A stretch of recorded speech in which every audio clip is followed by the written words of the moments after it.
As the most recent chairperson of this committee, now chairperson of this committee, I declare the meeting open. And I hereby nominate, sorry, do I need a second? Or we don't need to open a second to No, that? we Not don't have a quite second yet, for no. opening. No, not to open, thank you. Chairperson just opens, that's it. Dictatorial powers. That's not it, though. Awesome. So, That's about it. do we need to, probably need to do it one by one, right? I nominate Steve to be chair.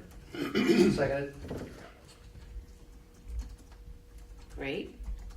Pat, I think Oh, Pat. again, I'm still, all right. It's been nominated and seconded. Any discussion, questions? No? Hearing none, all in favor, aye? Aye. All opposed? Abstentions? None. Unanimous. Perfect. Next. And now we officially have did we have a clerk? Did we have a clerk? Well, I asked that question too. So evidently, explained. it is to our advantage to have a clerk to review the minutes. And somebody I can and delegate sign the everything to. minutes. Hey, we never had a clerk. Yeah, what? We had really hard Oh. jobs back in those days. You did, but Okay. technology has changed, gentlemen, so. The honor is to be shared for nominations, just to let you know. So we now have a chairperson who is Yes. not me. It is and not you. Mr. McDonough, Oh, right, that's assume true. the helm. So, for the position of clerk for the advisory committee, do I have a nomination for Joyce? I nominate Joyce for clerk. Second. All in favor? Aye. Any opposed? No, the ayes have it. Okay, Dave, come in now. Thank you. Okay? Okay. So our first person on the agenda is Bob Bullock. Is Dave not gonna be here tonight? Dave Benton. Benton resigned. You resigned? Yes, he's moving to the Cape. That answers that question. I didn't know. Yeah, I didn't know he was gonna be totally done yet. Yeah, I thought he was just, okay. He's moving. Are We we, didn't get a cake No or longer a anything. Norfolk resident. I don't know as of when though. everything's going on around here. And do we have any new members? Sorry, do we have any new members? So we have one new member that I got an email on, but he's not, I haven't heard from him yet. Brian Beachkovsky. So I will reach out to him tomorrow just to make sure that he, Right, so the members are appointed by the moderator, right, so okay. So we have a total of 8? 9 Peg is Peg. missing. Okay. Yep. Great. So, Okay, so we can check off our first. good. You ready, Bob? You ready, Mr. Chairman? Yes, sir. Mr. Bullock? Well, I handed, you have this slip of paper here that from the building department that, what I want to talk about is getting some support for funding for a new software system for the town hall, basically. It's mainly for the building department, but along with the building department, it's going to be able to be utilized by the planning board, ZBA, town clerk, conservation, the fire department. The DPW could use it to a certain degree. And so the idea of this, right now we use a product called People GIS. And all the building permits are all online completely. All their plans are uploaded online. They can do it from their house. They don't have to come into the building department, but we do have a kiosk there. The problem is the platform that this software has been built on doesn't seem to be keeping up with the times, and nor their promises. They, we were supposed to be able to utilize this program throughout the town for all the departments, take old records, build the system with all of our old records as well as the ongoing records. We currently do about 1,200 permits a year in the building department alone. So it works for that, but there's a lot of glitches, unfortunately, with it. And we're constantly going back to them, asking them to fix different things, and their response time is pretty bad. So Just for an example, we changed our electrical permit fees in January, and they're all figured online, so that when someone's pulling a permit, they're able to write a check, put a router number in, or a credit card and pay for the permit online. But the problem is since our permit fees were changed in January, they, up till about 2 weeks ago, haven't been able to change them. And unless they changed all of our history as well, and that's just one problem out of the many problems. At one point, we had asked that we had given them a list of issues that we wanted them to fix, and they came back with a price. We had put it in an Excel sheet, and they priced it out, and they wanted us to pay them $36,000 to update those issues, to fix a lot of these issues. So with all these different issues that have been going on, it's coming to the point where we don't feel as though they're a viable company. And so we're looking to go into this new software called Citizen Serve. It's more expensive than what we currently pay for, but the advantage is going to be that we're going to have a history that is sustainable, that we can actually go back into history and pull up all the records at any time for all the departments. So if somebody's doing a development, they can actually apply online through the Citizen Serve web-based program, that all their plans can be uploaded, all their applications, everything can go paperless. And that will go into a file based on that lot. And then when they go through conservation, they're feeding into that same database on that same lot number. So when it comes to the building department, we have all the records already in there. We don't have to go and upload them again, which we're currently doing, to put them into the file so that we have those documents. This is gonna be a program that everybody's gonna be able to use. And I can say that with confidence because they have a website that you can actually, they have numerous videos, I'd say over 100 videos of the actual software, how it works, them going through the process. And since I'm very familiar with the software programs now, you know, I can follow it very easily, see the things that they do and how they work and how they interact with the different departments, and it's a well-done program. The city of Somerville went to them about 4 or 5 years ago, and they added, in the front page added, Somerville went paperless in one day. Everything went online. And so I spoke to the building commissioner in the town, and I said that these people have claimed that they really have a great support staff. When you ask them a question, they get back to you on the same day. And he goes, actually, they get back to you on the same day, and they generally get the information to you and make the changes that same day. He says, unless it's like a 30-page document, you know, if you want them to do a specialized report for you, it's done usually in the same day. Everywhere that I looked, it was 100% satisfaction with the support staff, which is kind of unheard of with IT. But we had 4 different companies come in, do a demonstration for us. Sometimes a couple of them we did more than once. And each one of them, even with the person who knows the software as well as they do, they're tripping over their own software. This was very, very clear the way it's laid out, very clear the way how it works. It's something that with every building department and every department that would be utilizing this, they're gonna tweak that software the way that they want it. And there's gonna be, especially with the building department, because we all do building permits somewhat differently. You know, it's not a cookie cutter. This is it for every place. They currently do somewhere right around 250 communities around the United States. So in Massachusetts, they do Somerville, Revere, and Middleton. And you know,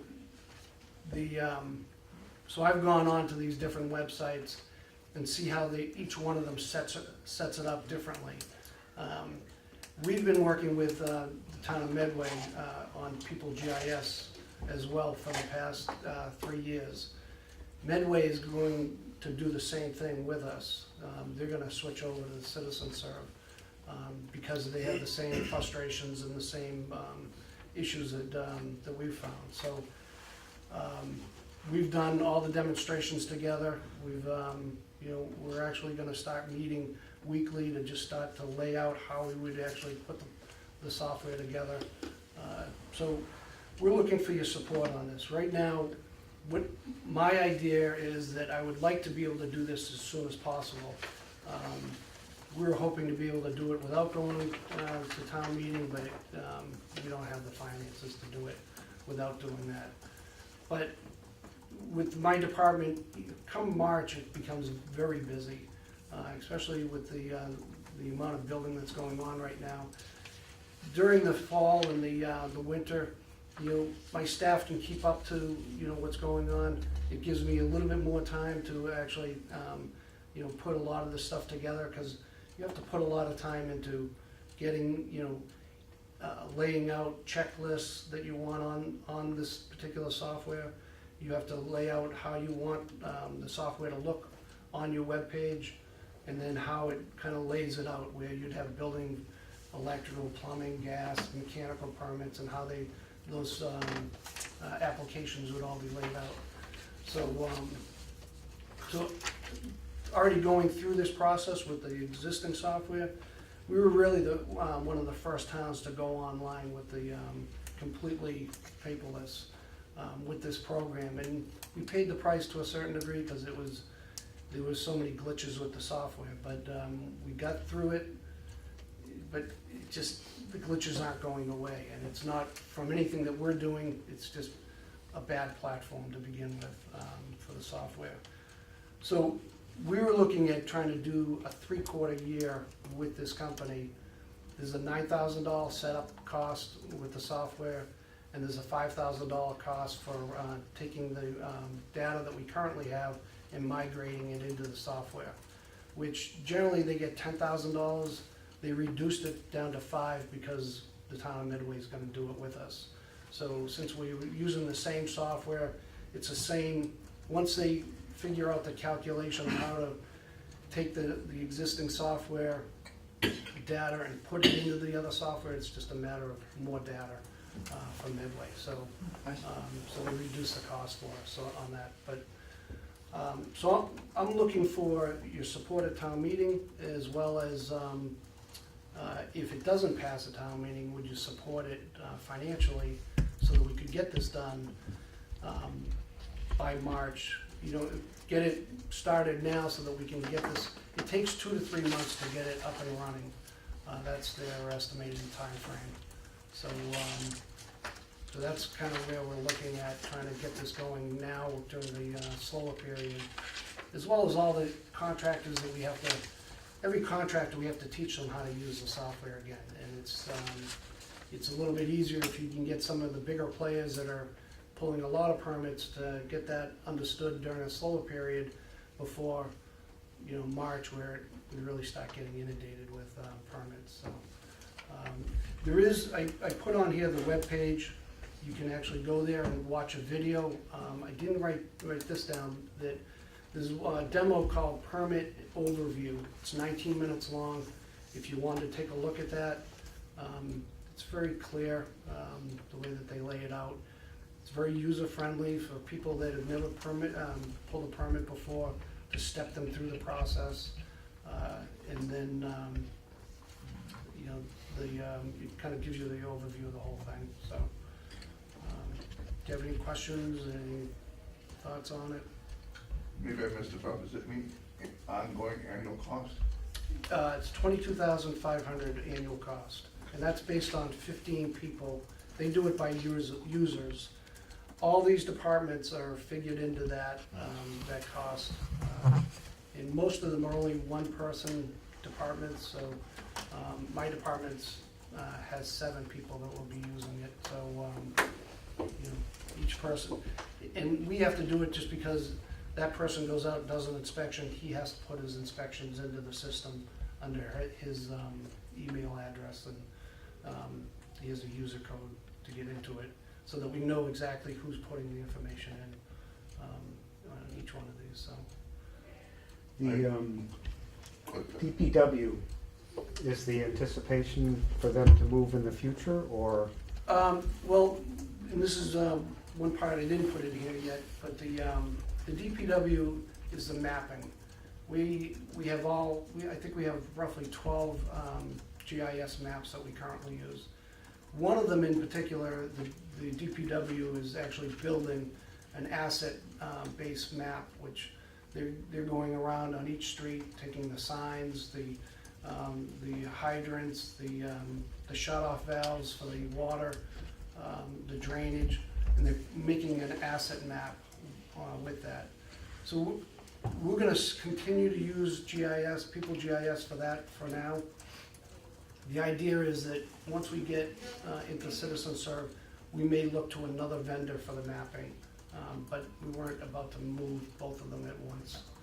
So Citizen Serve will not, that will not, They don't whenever do that it- migrates, it will not be to Citizen Serve. This is a unique function. Well, we will upload all those maps into Citizen Serve, but it's not an ongoing thing that will actually, we'll be manipulating the maps through Citizen Serve. We'll manipulate the maps through the People GIS. That cost is gonna be roughly, I don't wanna ask them the cost. We went through another vendor that pays around $3,000 for that, for the mapping part of it. So we're assuming that that's gonna be the cost to keep that going. So the first year is still, it's gonna be expensive, but it's gonna be expensive no matter what software we use. The advantage to this software is that all these departments will start using it and building a history. When I started here, construction is, I started in 2001, construction has never gone down in this town, it's always gone up. And we were buying a 4-draw lateral file almost every year, just with the paper that we accumulate through all the permits. So now, since we've done the online, we haven't had to buy any file cabinets. But the problem is that the history that we have with this program, it's not as stable as I would like it to be. It's definitely a problem. My problem is that if this company isn't financially viable in a few years and it goes out, we could lose all of it. And I don't want to be a doomsday, but I'm not that confident in this company. And unfortunately, we get sold a bill of goods, we worked it all out, for now 3-4 years, and we're finding that it's just, we don't think we should continue, so. Yep. Hi, Bob, just a couple of questions. How long have we been with People GIS? Since 2014. It was Okay. actually the latter part of 2015, so. Okay. Have you been able to confirm with any of the towns that now use Citizen Serve what the data migration was like if they were using People GIS to Citizen Serve? Have you been able to find out anything? They've never had that migration from this company, Okay. so, but they've locked into the $5,000 number.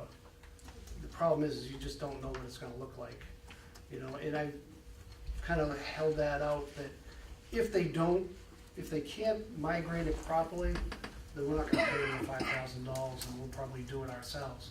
Unfortunately, that's a lot of work. Well, there's a lot of history. I'm sorry, may I? There's a lot of history and there's a lot of data, and I've done a number of migrations from one software to another, and inevitably something falls through the cracks, and I'm just wondering how that will be handled, who's going to be watching it, and if anyone had ever had an issue migrating from the People GIS into Citizen Serve. Yeah, part of the problem is People GIS isn't that big. So right now, I think they have 15 towns. Okay. Citizen Serve has over 250. They seem very confident that they've been able to do it with every town that they've ever done, across the country, which there's all different types of software out there. Okay, so So, Middleton, Revere, and Somerville, in Massachusetts. They weren't using People GIS. No, I understand that, but Yep. did they have any issues that they felt were unresolved with Citizen Serve from the migration of data from whatever software they were using? I didn't ask that question. Oh, So, okay. all I got was 100% support as far as the people that I called Okay. on Citizen Serve, so. What article I'm sorry, one more question. What article is the funding in? Transfers. Oh, transfers, okay. Yeah, I have a quick so question. Bob said it, but just to clarify, I mean, so we're looking for the money in the transfers, and then, but we need to get started sooner rather than later. So if for some odd reason the town wouldn't support this, we're kind of asking you also, all right, if the town doesn't support this, can we rely upon the advisory board for an advisory fund transfer? Should the town not support this transfer? Can I ask a I quick fully question? suspect they will, but. I just wanted to ask this question. For the other towns that worked with this group, People GIS, you said there were like 15. Did you contact them to see if they're jumping ship and to who they're jumping ship? Well, the town of Medway uses People GIS as well, and they're going with us to Citizen Serve. Okay. I mean, I would pick up the phone and I would call and say, you know, are you happy with this product? If you're not happy, where are you going? And they might say, yeah, well, they're going to migrate everything. They have a whole process, because I've been through horrible migrations where things get dropped and you lose a whole field in 9,000 records or something, you know. So I'm just saying Yeah. that would be my caution. And I hear you loud and clear. Because dealing with People GIS has not been an easy process with us. The earlier that I can get this done on the Citizen Serve side, I can run both programs at the same time and then make sure that all that migration has happened properly. And if it hasn't, it gives me the ability to download it again off the People GIS and then upload it back into Citizen Serve. Not a fun process, No. but if they get 90% of it and all they have to do is 10%, then it's a lot easier than doing it that way. That's why the earlier I can get this done, the better it is, so that I can make sure that we don't lose, it's probably 3,000 permits in there, you know, so. How much do we spend annually on people with GIS? Right now, 11.5, That's 11.5. That's every year. yeah. Yeah. I have a couple questions. I'm going overboard, just to say so and stop me. You mentioned this was for, the cost here were for 3/4 of the year. What's driving 3/4 of the year? To get this, to actually start October 1st, that was the goal. So that it's would've just been based 3/4. on getting us through the balance of the fiscal year. Right. So this is an entirely hosted software, correct? There's Yeah. no Yes, it is. hardware, software running here. Yeah. Have you explored any, would they offer any discounts for a multi-year term? Meaning if we're willing to sign up for a 2 or 3 year term? I've asked on that, and, you know, what happens, and they know it, is once you get into a program, it's really hard to pull out and change. Like I'm trying to do right now. It's hard to leave People GIS, you know, but it's worth doing it. Yeah, if I could make a recommendation, twist their arms on that a little bit, because a small company with 250 clients would rather have the money up front. I can guarantee it, and Well, we can only pay for 1 year at a time, you so can't do a multi-year term. Even if they only invoice you yearly, you could still we might be able to do that. make a Yeah. contractual commit for 2 or 3 years. I'm in this business, right, Yep. and I can guarantee you, if you're willing to make a 2 or 3 year commit to a hosted software company, you're gonna get quite a bit discount off of an annual rate. These companies live or die by renewals, right? So no matter how hard it is or how hard they say it is to switch, switching costs are actually very low for hosted software, and they're much higher when you're running it in-house. So they're always afraid of that risk, right? So if they can lock a client in for a multi-year term, that's like gold for them. So I would suggest trying to push on, I mean, again, whether you can pay for it 1 year at a time, even if you have a commit for multi-years, you can probably save 25% off of the annual fee, is my guess. I think we pushed hard, honestly. Plus, we had 2 towns that we were offering. They actually list their prices right on the webpage. They are not bashful about what they charge. To them, they believe that they have the best product out in the market. I'm going to them because I do think they have the best product on the market. I've gone to the other one that's rated higher than them, and it was such a confusing program that I didn't agree with it.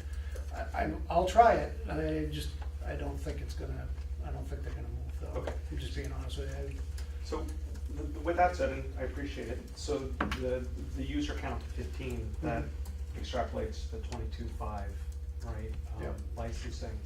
Is that locked for the year, meaning if we only load 10 users in, is that ratable based on the actual users loaded, or are we committed to 15 regardless of how many people? Yeah, you committed to the 15, I already tried that, and they started balking at the, because I said, well, let's just do 7 to begin with, we'll just do the building department, and then they were ready to ratchet it up for every other new user if we were gonna start adding users, with training and other costs and.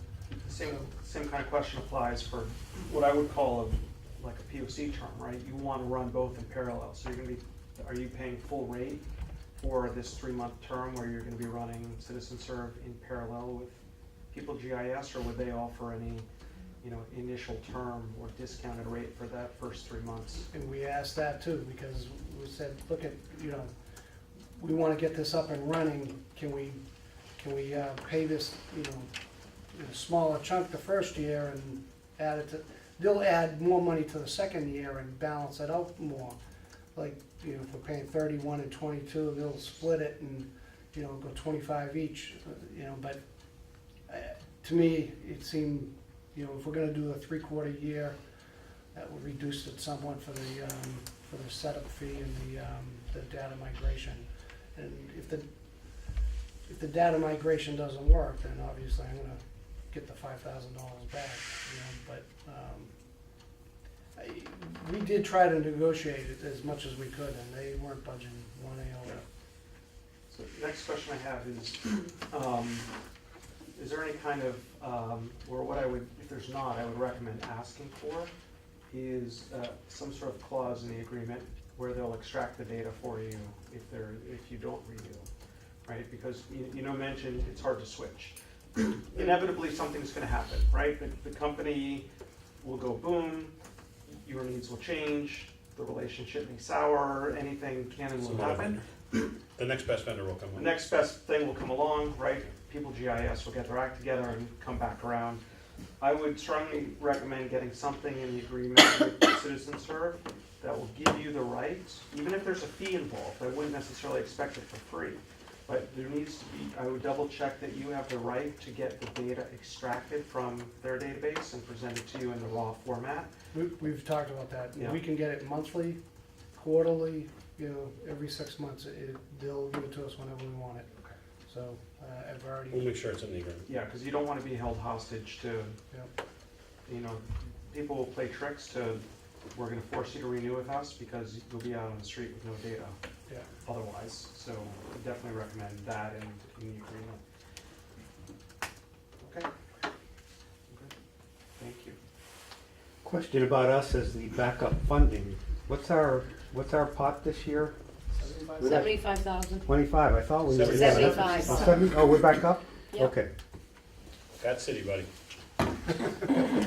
Wow, that's quite the swing, right? We were way down, now we're way back up again. We must be rolling in it. Another 2 cents on this whole process. My office also has to work with Bob's office. One of the requirements for the auditors was that we need to reconcile all the building permits. And because of the software and all of its problems, creates headaches and a lot more time and energy from both offices to get the things reconciled on a monthly basis. So hopefully with the software, that will also minimize the cost as well. So there's not a direct impact, but it is going to be offset through my office as well as Bob's office with all this extra reconciliation that we've had to do. Harley? Is there some reason we need to go to the town to have this approved? We just need the transfer. We're back up, aren't we? Or you could just do an advisory fund transfer if you wanted, but we didn't want to take $31,000 of your money. I mean, that would be another option. We could ask for the advisory fund transfer now and then at town meeting, transfer money back into the advisory fund if you wanted to go that route. Which is easier to explain. No, my question is, which is easier to explain? Is it easier to move forward with the transfer and have Bob present this at town meeting? Or is it easier to transfer the money now through advisory board funds and then explain the transfer at town meeting? I would pick option B. So I don't think this matches, or I'm dubious as to whether this meets the standards for the unexpected kind of thing that, the injury that requires costs that aren't anticipated in the budget and so forth. This is a planned move. Yeah, it's not an emergency. It's not an emergency, it's not a requirement by law or anything, so I'd be dubious about us kind of stretching that definition of to what constitutes a legitimate transfer anyway. I can't be, this will be a free cash transfer otherwise, right, if it's a town meeting? Well, Todd's already done the first draft of the transfers. Free cash will certainly be part of the source. There's money coming back from King Philip because of the way the allocations worked. But it's I guess, It's a normal transfer. it's a normal transfer Yes. kind of thing. And there's really no reason to anticipate the town meeting would have any objection to something like this. So I would suggest that we be held as the secondary, as an emergency, and even then, I think we'd be stretching it. I don't know, I agree with you in 10,000, I agree with the concept. I guess I would just say, and I certainly don't have any problem explaining it to town meeting. I guess I would, I think the reserve fund is it's not just emergencies, it's unanticipated. So the fact that we're struggling with this software, was not planned for in the budget process, so it's an unanticipated cost. Again, having said that, I don't have any problem explaining it at town meeting and going down that more conservative, safer route that you suggest. I wouldn't even suggest at town meeting that there is an option, just, we make transfers every meeting. This is one of them. Well, if the town votes against this, But when have they we're ever not voted getting, against the transfer? we're no longer backstop, right? Yeah, That's not realistic. If in town meeting, but, this specific thing is voted down, then I don't think we could say that we're gonna be the backstop. well, that's my concern also, but just as we couldn't be backstop, I don't think we can be first either, because there is an option. The reason I asked the question is that it seems like there's a degree of urgency, seems perfectly sensible to me. And we do a lot through transfers. I think we bought police cars, we've done a bunch of stuff, so I don't envision it'll be a problem. But Right. if there's some urgency, if you get a better position when you have to do your final deals and say, "Oh, look, I've got the approvals, if you'll move ahead this week," then it may have some value to be able to move quickly. In my soul of souls, I don't envision that with the endorsement of the advisory committee and the selectmen at town meeting, this wouldn't pass, but if it can be moved faster, and that might have some advantage, then I'd be willing to go. I don't think that we can be a backstop in the event it doesn't go at town meeting. So that's kind of where puts a stickler on us, because we can't sign a contract and get started now if we don't have a backup. Because if you are the backup, then if it doesn't pass a town meeting, we could, if you are the backup, we could sign the contract now, get started, and then not have to wait until November, town meeting. The reason I say that, and there are many scenarios that could play out, but if for some reason the town says, no, we don't want citizen serve, we disagree with this recommendation, then I think I'd be hard pressed as a member of the committee to say, well, okay, we'll spend the money anyway. If that's the scenario that I was referring to. If the town says they're not gonna approve any transfers, that's a different issue, and we'd have to understand why. But So it'd be If- better if you signed, if you agree to it tonight, and then you give your wholehearted support, I guess. I understand what you're saying. Alan. He's saying do the advisory fund transfer, I think, Yeah, What's the date of town meeting? November 14th. A month makes a difference in your opinion? well, it's just another month that we're gonna lose, ground and, you know. I just know that when you start getting into this program and start trying to put it all together, if they're saying 2 to 3 months, you know, you have the holiday season in December, you know, it just, it can still be done, I just think it's gonna get harder, and, Well, just- and the fact that. Well, I would just add, I mean, you got town meeting week, that kind of is a shot for all of us at, you know, because we're scrambling to get town meeting. Then you got Thanksgiving week, which is another short week. It's not just a short week because it's only 3 days for us, but then you have 2 or 3 people out in every department. So it's just, and then you get into December, and again, you got a lot of people taking vacation time. It's just, October is a much more productive month when, you know, fully staffed, when you're trying to do a project. Then you get into the holiday months when you're working with 80% of your staff or whatever, and 80% of your days, and, you know, that kind of, it gets more complicated. And I would just add to that is that, you know, we wanna be able to check that data migration, and that could take over a month to do it itself. And, you know, we wanna be able to cut off people GIS by July 1, cause that's when our contract ends with them. You know, so, once that ends,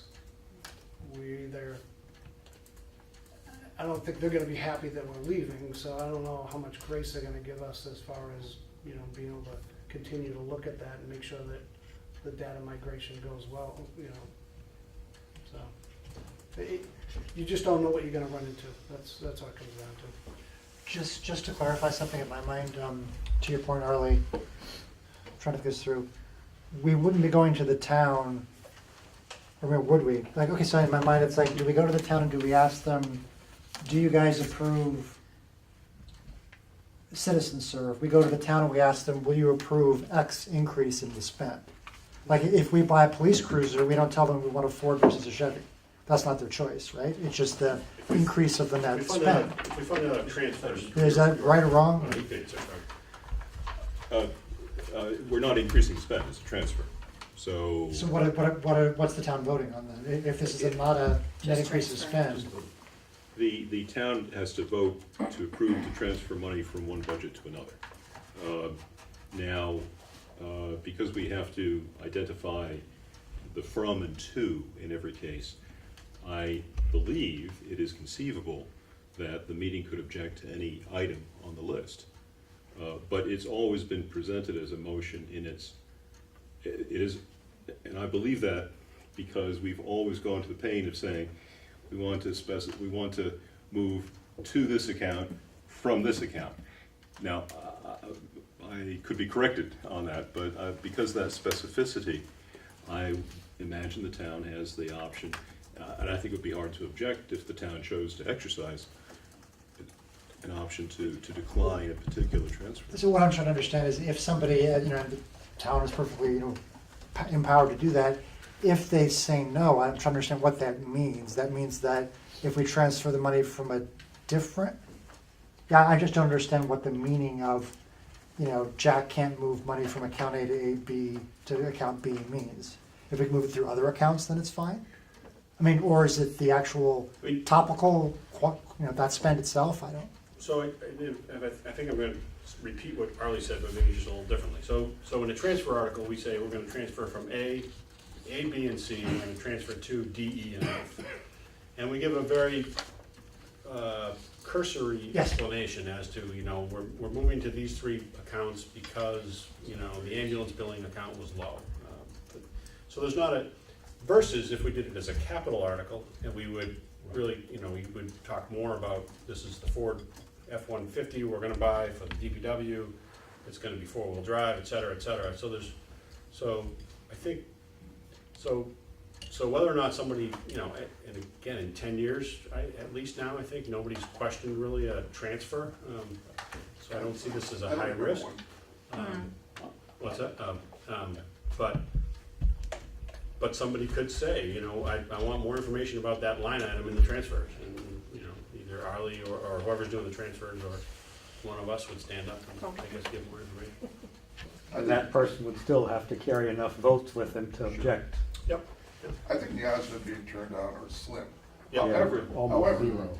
if it did get turned down, then I don't think we could move it out of the advisory board funds, because then we look like going around Right. the will of town meeting. Yeah, that's, if it had that specificity to it, I agree. I'm sorry, can I come back to pricing for a minute? You said we're getting a discount on the data migration because Medfield's going along with us for the ride. What happens if they say no? Does our pricing change, or are they honoring that $5,000 No, data they put it migration in, fee? they put it in the contract. So regardless of whether Medfield does or doesn't approve it, there's no variability here. It's not. I'm sorry, Medfield, Yeah. what did I say, Medfield? Yeah, they didn't specify it in the contract, they just put in the 5,000, so. Okay. I'd like to be clearer on, I mean, if our guidelines are such that we can fit this in, then I guess the logistical argument of getting going sooner rather than later will be persuasive as far as I'm concerned. I just have some hesitation without actually reading those guidelines again to be sure that they fit within our jurisdiction as far as the use of that money. And if that's the case, then it seems to me sooner is better than later. Peg? That's what I was gonna say. If, let's say you had your funds approved today, then what happens first? Do they start working on the data migration, or would you be able to schedule the training pretty quickly before people start going on vacations and things like that, as Jack mentioned? I would be training, I'd be working out the negotiations, and see if that actually, makes them budget all, and then, sign the contract, and then they would set up, the setup. We would do all the setup first, and then the data migration would be second. So do you think that training would happen before 1/1, or? Yes, it would, the training would start probably within a week or two. Okay. Who would have those guidelines? Should be in our bylaws. Okay, I can read, I'm just kind of reading, I can read out loud if you want, on the Division of Local Services, that's who we rely upon for, it's a division of Department of Revenue. Under state statutes, cities and towns and districts can establish reserve funds to provide for extraordinary or unforeseen expenditures. Reserve can be established and funded as a line item in the annual budget, or it can be created as a separate budget article and funded through a transfer from a specified revenue source. The annual cumulative reserve balance cannot exceed 5% of the balance. Transfers out of a reserve require a majority vote of a town finance committee, city council on recommendation of the mayor, district prudential committee, if any, or district commission. An expenditure cannot be made directly from a reserve fund, but instead must be transferred to another account if newly created for the charge and then be posted against it. Okay, so that's pretty general. Unforeseen. That's pretty broad. It was not only, it was unforeseen or, what were those words, Jack, back at unforeseen? Extraordinary. Extraordinary. Yes, I think it was. Yeah, okay. So it can be extraordinary even if it's foreseen then, Right. presumably. well then that would still give us the opportunity, we could still be Plan B if town meeting denied the transfer. We could, notwithstanding the urgency of you wanting to get the contract signed and started, but if we went to town meeting and for some reason that line item was denied or questioned or whatever, because we do feel very strongly and because you do have concerns about where we are right now with the software and bringing all of these departments on, we could then turn around and say, hey, look at, you know, this does fall under our purview, and we could at that point offer some reserve funds. So instead of That- starting right away and getting an answer yes tonight, you know, you're waiting 5 weeks.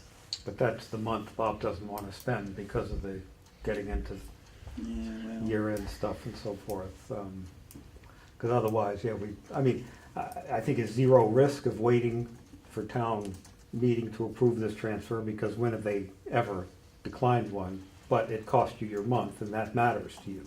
Uh, So, I also prefer the sequence of us just trying to act on the information we have now as opposed to trying to go around the town later, it feels weird to me. Again, it seems very unlikely to me, but I don't think we can backstop. I mean, that's the one conclusion that I come to. I don't mean to complicate it, but I can just, this may help make a decision. However, the definition of an emergency falls in the first instance to the Finance Committee advisory committee, and can include circumstances where delays to act would be prohibitively costly, or when the requested amount is too small to justify the expense of calling a special town meeting. Common sense should prevail. Ultimately, reserve transfers cannot be used to bypass or render invalid legitimate town meeting decisions or the budget review approval process in cities and districts. So that would make me think that would be wrong for us to have town meeting deny it and then do the transfer And then fund it. afterwards. okay. yeah. We'd have to have a car wash at that point. $33,000 car wash. Sell some more motorcycles. Making baked brownies. Harley? Where are the selectmen on this? They've supported it. We haven't had a formal vote on it at town meeting, at a selectmen's meeting, but they've wanted the online permitting, and they understand that the problems with the People's GIS, and they know Bob has been looking for a new vendor, so. I haven't talked to them about the specific dollar amount.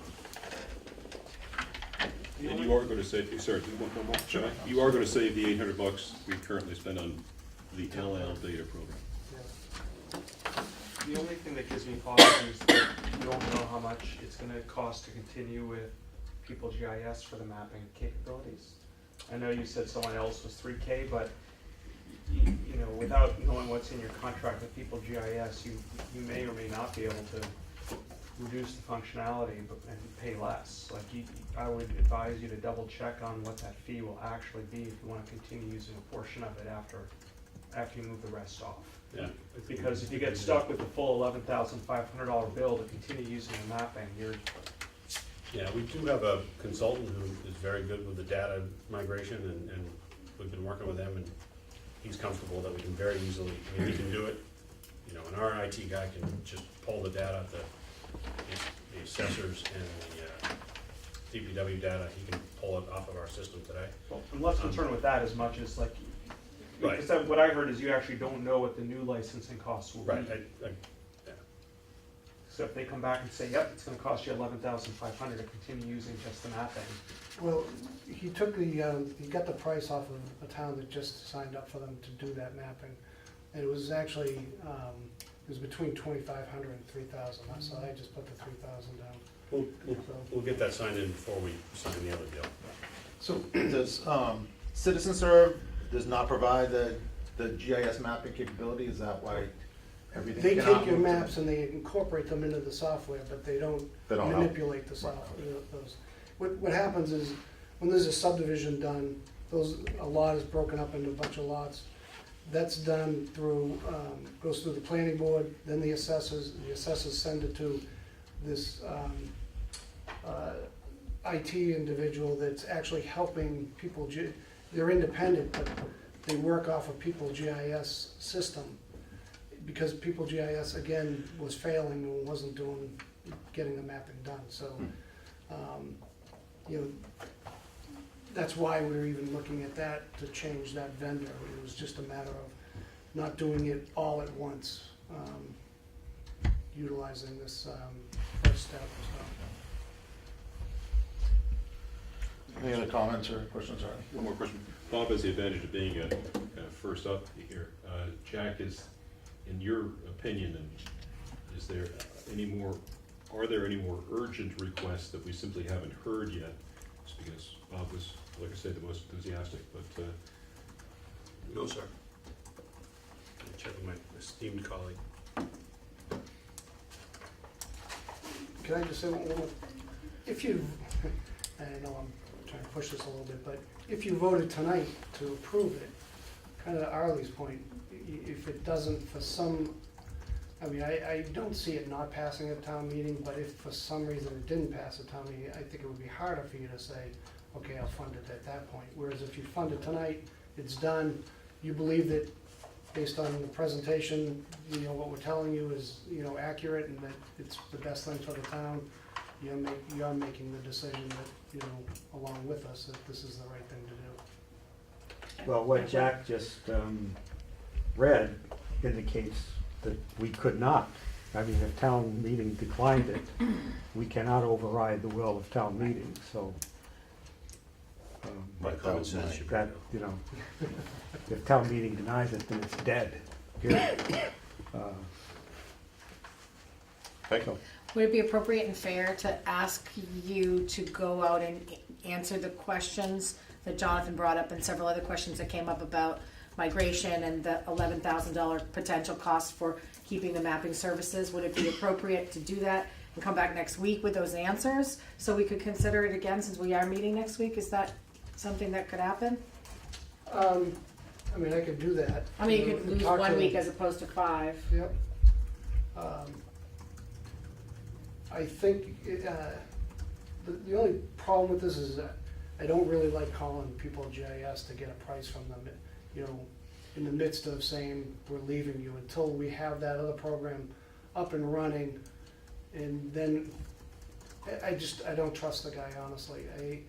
You know, when I complained to him after 8 months of not fixing the electrical permit fees, he basically wrote an email saying, you know, it sounds like you're not happy with us, why don't you find another vendor? Well, there's your Really? out. Which Hopefully he's is, not watching TV. which amazes me that somebody would actually say that to a customer. But, I mean, it's not like I'm complaining to him, I'm bringing up valid things that are not working, you have to fix this, and, you know, in all through email, which is painful, you know, to type out every problem that you have, but we do it, and, you know, and I don't wanna say that the software's terrible.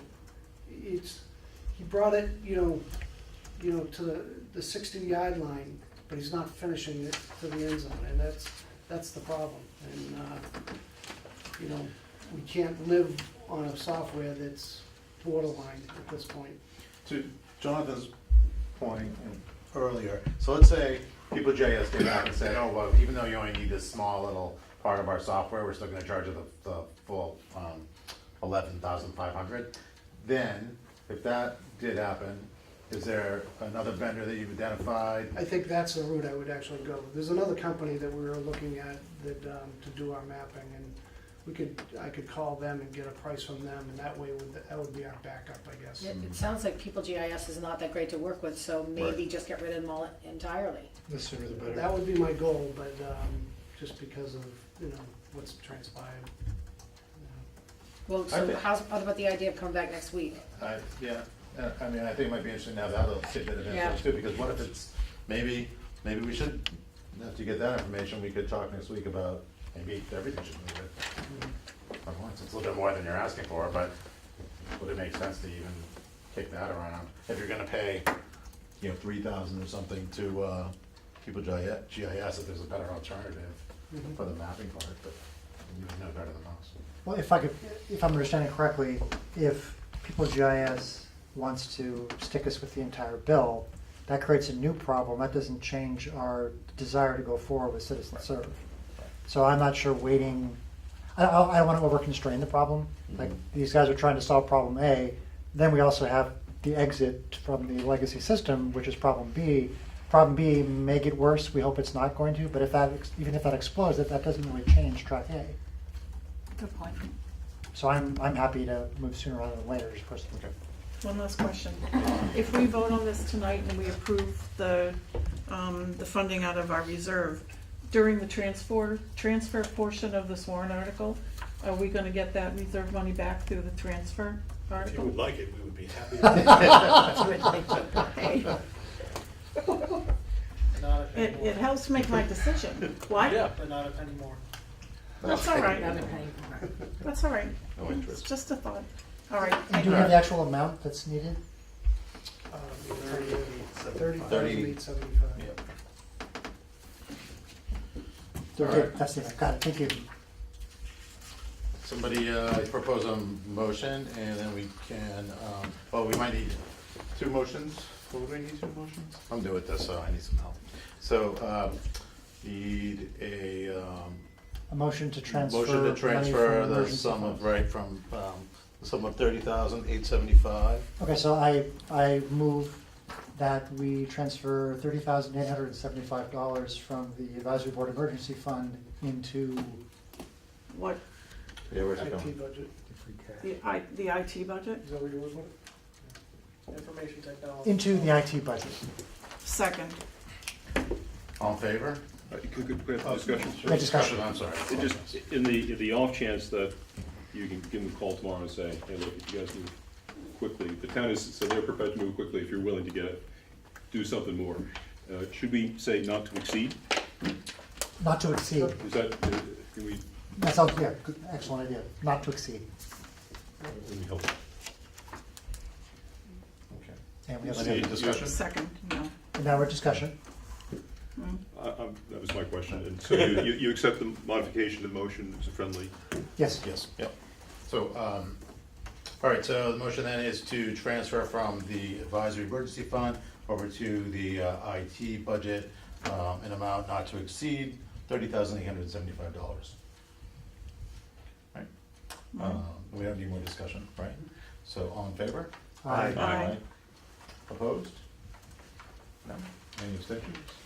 Thank you very much for the support, I appreciate it. One last parting comment if I can, now that this is approved, I don't know if this is untoward or unacceptable, but I'm happy to review this contract with the vendor if you'd like any input or feedback on it. It's what I do all day, every day is Sure. hosted software contracts, so You want to write down your Yeah. email address? I'm happy to help if that's something that would be of value to you. absolutely. Yeah, you have a lot of good points there. I know. I can only imagine. Yeah. We all have your emails, so we know. I'm on the other side of it though, usually I'm the one who's hiding things from my client. You just So said we that on might need that, television, so Jonathan. Thanks, Bob. I know what to look for in these Yeah. contracts, All right. is my point. Yeah, the software contracts can be, So, Mr. Chairman, this, Yeah. Mr. Hathaway. so the lovely Mrs. Hathaway is home waiting for me to have dinner, so if I think on my part of the agenda, I was just gonna go through the articles and give you a 1-minute spiel on each one. I'll warn you that it's probably pretty obvious that the articles are not in final format. Town council was supposed to come in today, he's now not coming in until next Wednesday, but he's gonna, I'll probably work on them some more before then, but he'll then put them in the final format, hopefully before your next meeting. Article 1 is just transfers. Todd has a draft of those. I'm sure we'll be able to share with those with you next week. I don't believe we had any prior year unpaid bills, but you never know. Todd sometimes, I don't want to say it again, but during my tenure, we didn't have any, but to be fair, though, during Todd's tenure, most of the unpaid bills are because of me. Capital budgets, we will have those for you next week too. Very high level, the clerk is looking for some money for voting machines, I can't remember. Police vehicles, potentially DPW vehicle, and the fire, we're looking at the fire department, one fire department vehicle as well. I'm sorry, what are you looking at? You looking at 3 vehicles? Possibly 4. Excuse me, Mr. Chairman. Should be. Okay. And we haven't bought any for Yeah. a while. I'm getting all of us cars. Insurance. Want my name on the That's side. the new administration, this is. Advisory board, sweatshirts, I think. Nice. There may or may not be, we're having some discussions with the facilities department and the school, the HLA roof probably will not be on the fall town meeting, but that is still, they have about $1 million roof repair that needs to get done. Wow. We were pushed off by the MSBA in their program that does roof, they have a special program that just does roof repairs. Last year, they were only looking at roofs that were over 30 years old, and we are in the 20 to 30-year-old range. So, but they've told us that we will very likely be picked up in their program next year. The good news is that we still have, with the MSBA, a significant amount of money coming back from being under budget on the Freeman Kennedy project. We're getting in the range, I believe it's of 900,000 is what the school business manager is telling us. So certainly north of 600,000, but that should make up our share of that roof project if we decide to dedicate it towards that project. Article 4 is just a committee report. Articles, the next two are municipal modernization acts that were proposed by the former town treasurer. For those of you who don't know, Cheryl Kelly is now enjoying retirement after 39 years with the town. So, I believe Mr. Sterling may have had a question. Yeah, I'm sorry, I'm still kind of trying to catch up on the four vehicles, I feel like. Are we, in round numbers, how much money are we talking about? We're, You didn't have a discussion with me, I'm still on that. what's that? You didn't have a discussion with me on this, yeah. I think we're looking at about $50,000 per police vehicle. The fire vehicle that the fire department is requesting to switch out is the lieutenant's vehicle, which is the like the F-350 size vehicle. Right. With the, in the summer they have the water on the back, so it's not, we're not looking at an engine. Okay. We're still looking at a decent sized vehicle. What's that? 190, $190,000, my friend says, even though I didn't share any information with him somehow yet. And then the DPW may or may not have a vehicle, which would be, those are typically in the $80,000 range. And certified, and we're, sorry. That's okay, good, please. Free cash is certified at $1.5 million. Okay. Todd did an excellent job this year. Certified. Certified. And any plans on how the capital would be funded, free cash or borrowing money? I would suspect we would pay for it from free cash. And you've got an article that says you're transferring free cash to stabilization fund as well. We must be swimming in free cash. We have $1.5 million in free cash. I'm trying to repeat myself. Nice. Okay.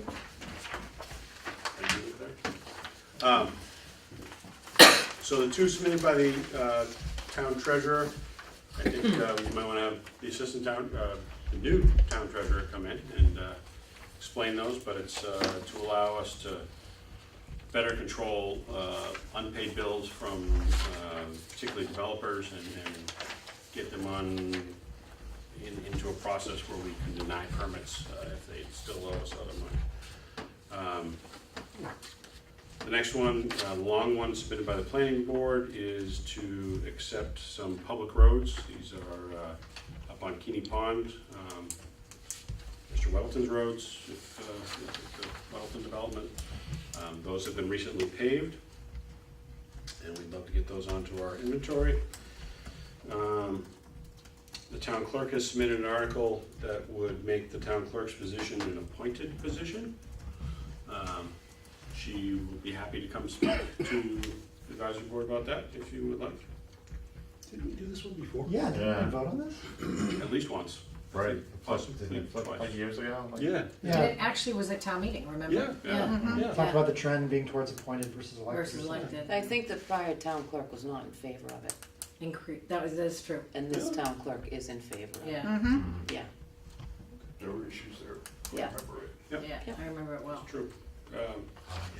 Yes, I remember it well. Carol's It was a couple of years. been, you know, she actually ran a draft by me today of kind of her bullet notes, and she's got some, you know, stats about how many towns have converted to appointed over elected. I encourage you, I personally support it. And then she's beefing up our bylaws to make sure the committees file minutes with the town clerk, and she has, I think through the town, she's got a system now where she can record all those, or store all those digitally, and do a lot more easy access for searching through minutes, and make them available on the website. So we're just trying to tighten up, make sure that we can beat up on these committees that won't give us minutes. The bottom, well, at least on my draft, the next one is about from the Municipal Affordable Housing Trust. It's a complementary article, if you will, to our inclusionary bylaw. The inclusionary bylaw requires developers to, if they have a subdivision of 10 or more homes, to build an affordable house within that subdivision. This would provide them the option to make a cash payment to the Affordable Housing Trust instead of putting it in an affordable house. A lot of towns are providing this option. I would suggest, again, that either the Affordable Housing Trust chairman come in and talk about that. So then those funds are reserved for the purchase of another parcel? Correct, and that's And all, nothing else. that's all it could be used for. Or Right. create affordable housing, maybe not buy a house or a parcel, but Right. for whatever means to create an affordable, add to our affordable housing inventory. And it came up, I mean, Sue can speak to this more intelligently than I can, but it came up through our housing production plan process. This is one of the ideas that came up through the community process and with the assistance of our housing consultant.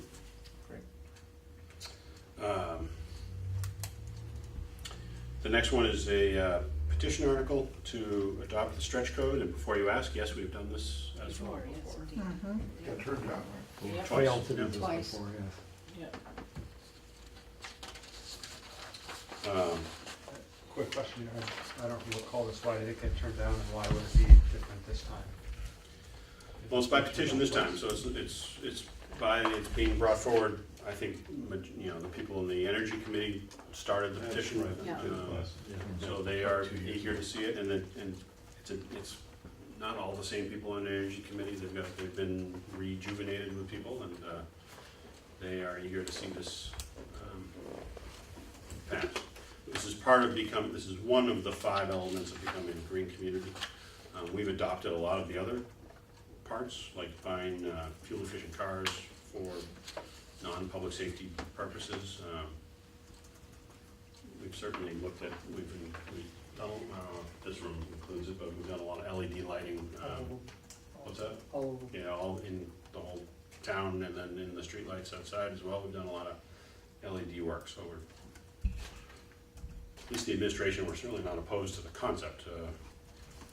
We'll have a healthy discussion about the stretch code itself.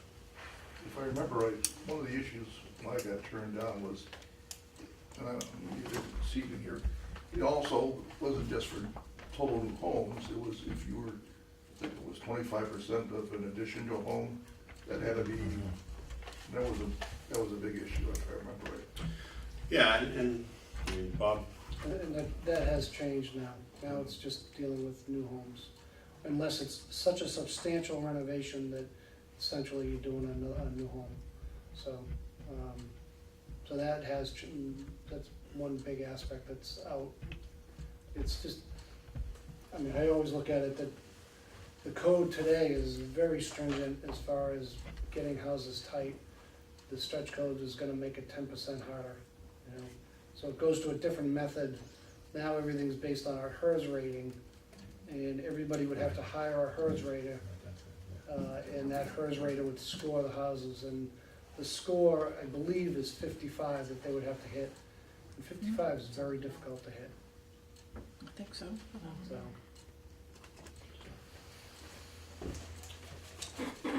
So the development, some of the developers will certainly talk about the cost, the HERS rating being one thing, but talk about the cost of development as an opposing argument to this. The next one is, again, this is not worded other than just to grab the concept, but the selectmen are looking to create to ban the use of marijuana, to ban the prohibit of sale of marijuana for recreational purposes in the town. And we are able to do this because the town in the referendum, we voted to not support, we voted against, I guess is the way I should say it. We voted against marijuana, recreational sale of marijuana in Massachusetts. So any town that voted against it can ban it.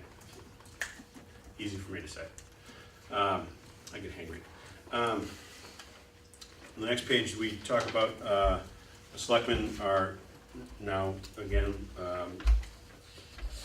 we're tweaking this, the purpose of selling it, but we're looking at selling Old Town Hall. We have talked about, they were very close to, at the budget process last year, about just allocating money to tear it down, and then my very wise building commissioner advised them that they shouldn't do that because then we'd lose the grandfathering, because there's some setback issues with that building.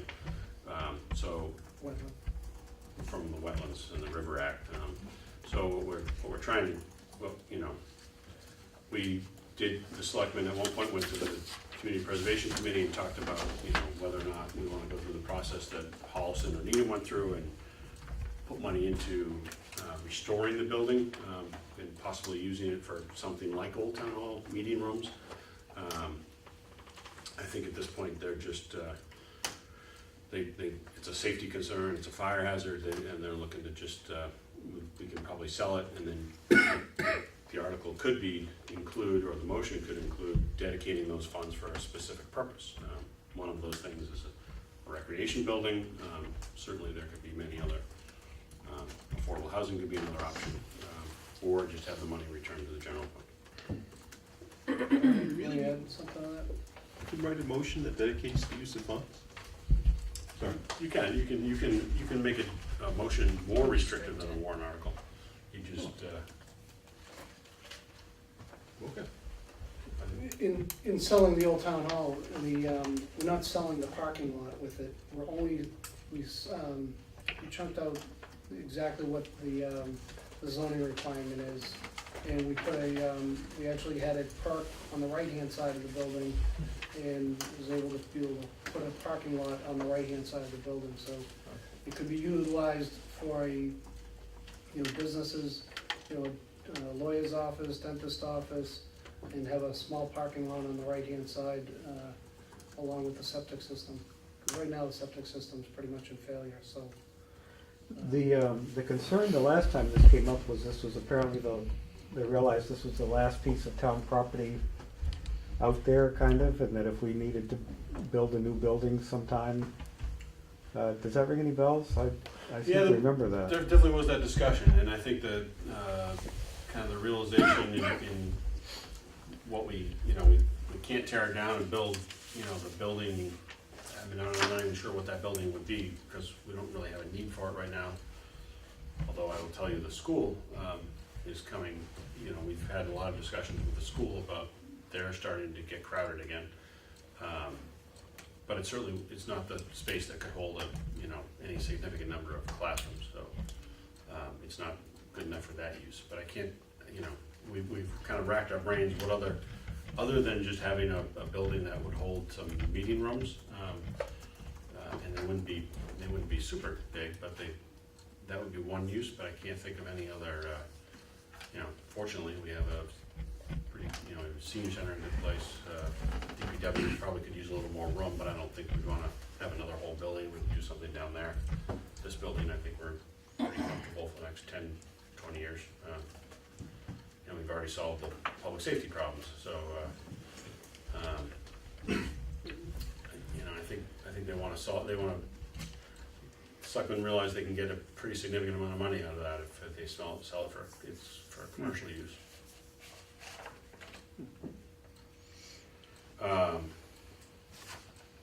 The next one is, we've talked about this, I don't think we've had an article about this, but we've talked about it for a lot of years. I've asked the selectmen to have a process of creating a charter, going through the charter process. Doesn't mean I'm suggesting that we make any changes, but we go through the process of having a committee and reviewing if we wanna make changes. Could be, you know, how things, we should definitely, in my view, we should definitely have a charter. One of the things that Todd and I bumped into just a couple of weeks ago was, you know, who really has the authority at the senior center to sign bills? Do they need to have, you know, it's vague in Mass General Law, it's vague in our bylaws, but whether or not in my mind, the senior executive director should be able to sign bills. But if you go by the letter of part of the law, then the Council on Aging should sign every bill. It's a very inefficient kind of process. I can sign bills, you know, I don't have to have the selectmen sign every single bill. They sign the warrant at the end of the process. Anyway, so that's one of the many things that we would like to see memorialized in a charter, that how all bills should be paid. You know, if we want to make changes to any of the boards or committees that we have, how they're created. One of the boards that we've talked about for a few years, you know, the Recreation Commission, does that need to be elected? There's a lot of support for those folks could be appointed. You know, again, those are just two examples. You know, how the town compensations are, you know, that could be another thing in the charter, how compensation tables are set, whether they're set at, you know, we can define how they're set, whether it's town meeting, advisory committee, selectmen, HR department, et cetera. So those are just some examples of what a charter committee. And Rentham just went through this, so we can follow their kind of guide as a process. You know, certainly we don't have to end up in the same result, but I think it's just good to have a charter in place because it answers a lot of questions and also defines the process for making amendments to the charter if the town would like to make amendments in the future. Do most towns have a charter, Jack? I'll find out the number. I know more and more. I think I'll find out the number. There are a lot of towns that have charter, but I can't give you a number. I'm having a little difficulty understanding charter versus bylaw kinds of issues. Yeah, Is and this so- another layer of, you know, is it redundant? Is it replaced? Is it? It would replace some of our bylaws because we went through, and Joyce may remember, kind of just before my time, the town went through a charter-like process. I'm not even sure it was fully a charter process. And we thought about adopting a charter, but we made some changes to the bylaws that created the finance department, the finance director's position, combined the treasurer and collector's position. So those are in our general bylaws. We would, as part of this process, we would pull those out, and then we would also be able to not specifically follow all the Mass General laws for every single position that's defined in Mass General laws for general government, and we would consolidate, you know, how we want to run into one document, which would be a charter. So we would get rid of those, and to me it's similar to, you know, the noise bylaw, or, you know, some of our sign bylaws where we have, you know, some of them in the zoning bylaws, some of them in the general bylaws, and it's very confusing, not only for residents, but it's confusing other than for the people that deal with it every single day. It's confusing for me to know where I gotta go look at what type of bylaw and what type of signs. So it's to try and make things simpler. And I think the last one is to see if, and we're gonna try and have a number in place for this, but to see if we can purchase that property that is at the corner of Main and Seekonk. Obviously not the new house, not the cemetery, Mr. Martin's house, which is on the thing, but it's It's the Sullivan's Corner. It's the old store that's right on the property. It's really fallen into disrepair. It's on the market for under $200,000. I think it's, 187. which would be under 200,000. Thank you. So would that just be open parcel mostly? Open parcel, one Up of with the, visibility a little bit at that yeah, intersection? which is sort of bad? that's a horrible, That's a tough true. intersection. I'm not sure we can make it a perfect intersection, but we can certainly make it a lot better, because if you're coming south on Seekonk Street, it's hard to see to your right. Yeah. All right, you have to pull it in the middle of the road. Yeah, you know, we would take down the buildings.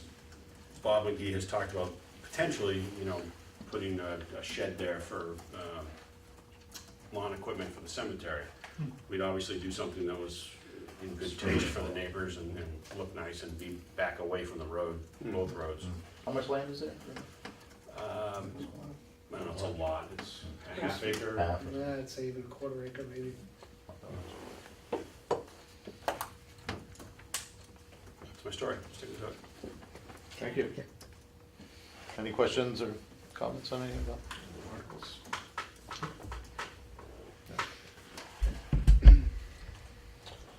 I think we're done, right? So, do we have a motion to adjourn the meeting? No, we don't have that? No? No. Could we discuss who we want to have in next week, please? We can. So Joyce, let me just pull up my posting page, because I may have Already posted it. put some.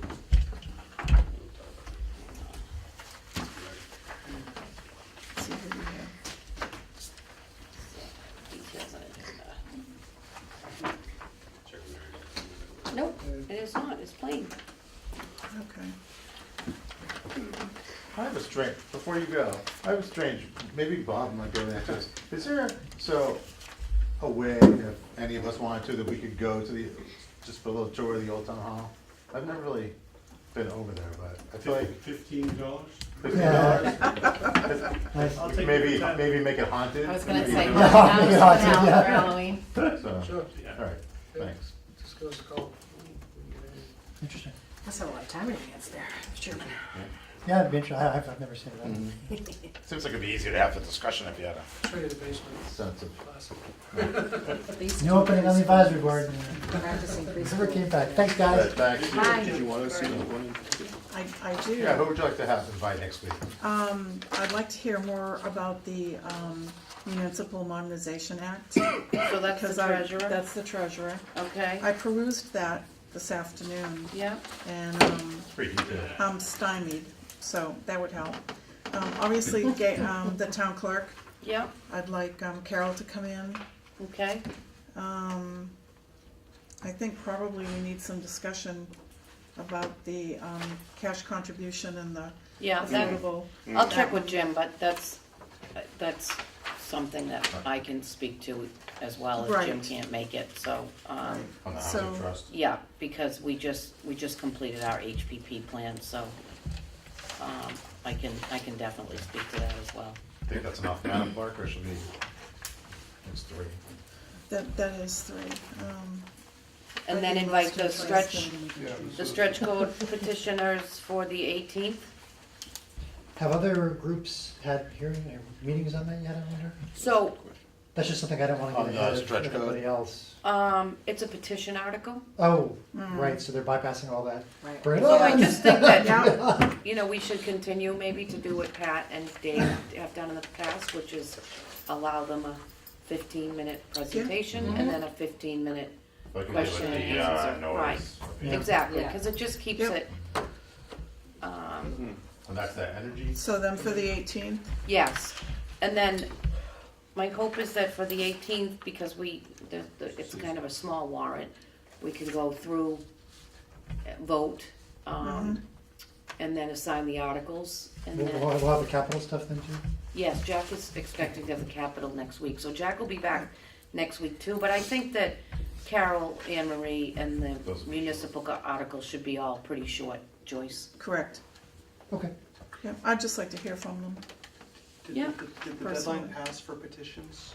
Yes, that no So- more articles. So the noise people aren't coming back this time around? They are not. What was that? They're being quiet. The noise. I was clearly remember think that, that's you true. know, I'll be back, Right, Yeah. so I Not guess yet. spring. right. So the warrant, no more articles can be submitted, so. Although this may change a little bit, nothing new will be added unless they open it. Does that cover everybody then, or do we need somebody else for the sheet then? Pardon me. Hey, Todd, we don't need to hear anybody on the street acceptance, No. obviously. Jack did say that I think next week it may be Todd doing some presentations rather than Jack. I think he has another meeting, Okay. okay? Yep, I'm fine with that. One question Thanks which for maybe have reminding been better posed to Jack. The prohibition of selling recreational marijuana, my understanding was that that wasn't settled yet at the state level, whether they could actually say that you know, if your town voted against it, you could have a separate law that would supersede the state law to allow it, for example. I thought that was still an open That whole thing is still open here. question. So are we, maybe, is that something that can be posed to the town attorney? Can we put that on a warrant to vote for something that may or may not be I legal can with the ask. state? Other Other towns towns. have done it recently, Milford Right. just did it, but. I I'm don't sure know. you can do it, but whether Right. it becomes Does that enforceable see- or not. Right, Mm-hmm. So the town council's coming in next Wednesday to review all the articles. Yeah. So I'll try to pinpoint him on that. Yeah. Okay. Great. Okay? Mm-hmm. super cool. The town council is often the reason why the acceptances get pulled. Correct. Right. Joyce, this article about the $100 thing, excise tax that you were, is that one you were asking about? I Yeah, think- not so much that one, it was the following one. Oh. Eliminating the 1-year delay. I can think of instances, if I'm reading it the way it was written, I can see instances where that may not be a good thing. And then I tried to, go through that section, that chapter and section, and it was even more general than this wording here, so I need someone to try to explain it to me.